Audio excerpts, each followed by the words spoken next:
Hey guys.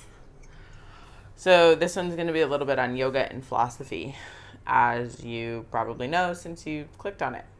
The other day I taught what I would refer to as a shit show of a yoga class.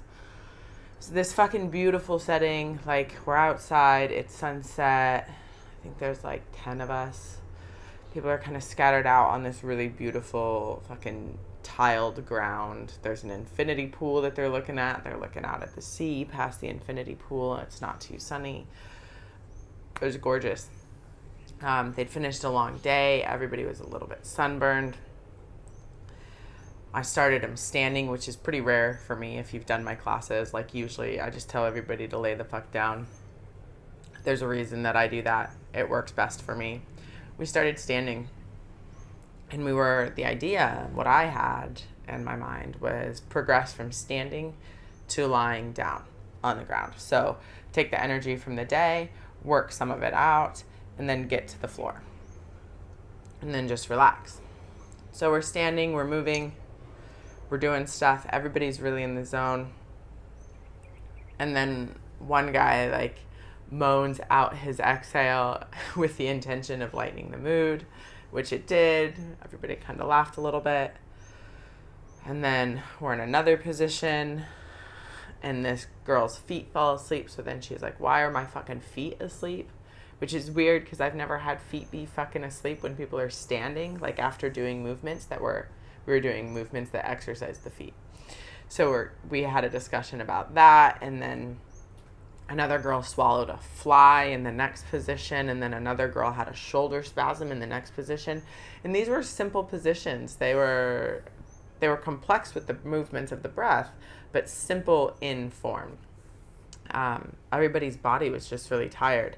And then people started to get fussy because there were a lot of distractions and because they were standing.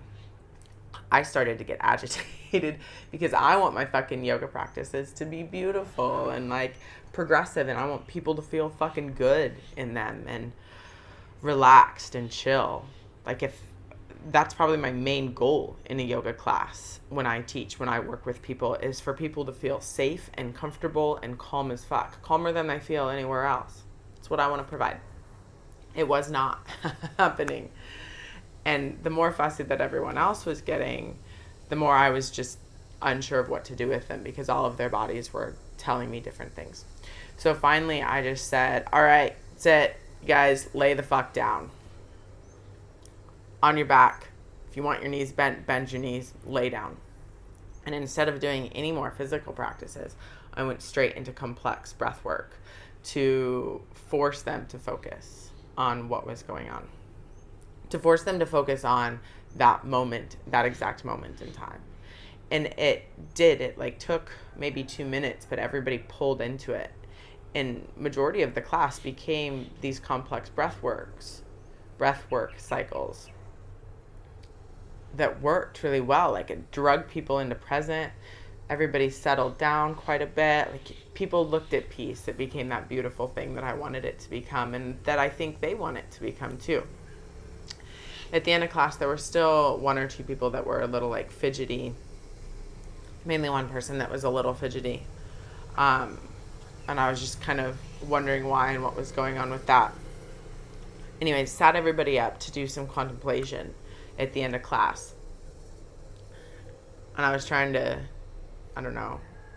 give them something, provide them with some sort of insight on their practice. So I asked them to reflect back on what their practice was, what it felt like, and how, what things physically and mentally and emotionally came up for them.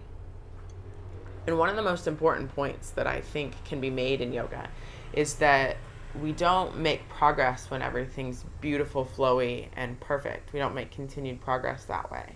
And as a yoga teacher, like I said, I want my practices that I provide, that I teach to people, to do that. And I think people go to yoga class because they want that more ethereal experience and they want to feel quite calm and very grounded afterwards.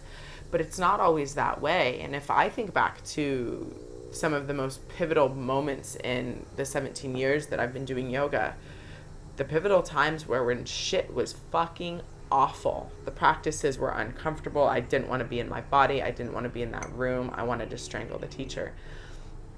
But that's where a lot of my strengths and weaknesses, both physically and mentally, became highlighted. And that's the point of yoga. That is such a strong philosophy behind yoga.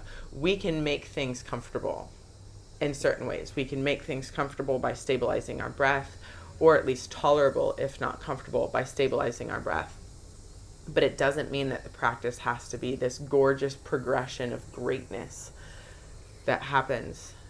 That's not life. And that's not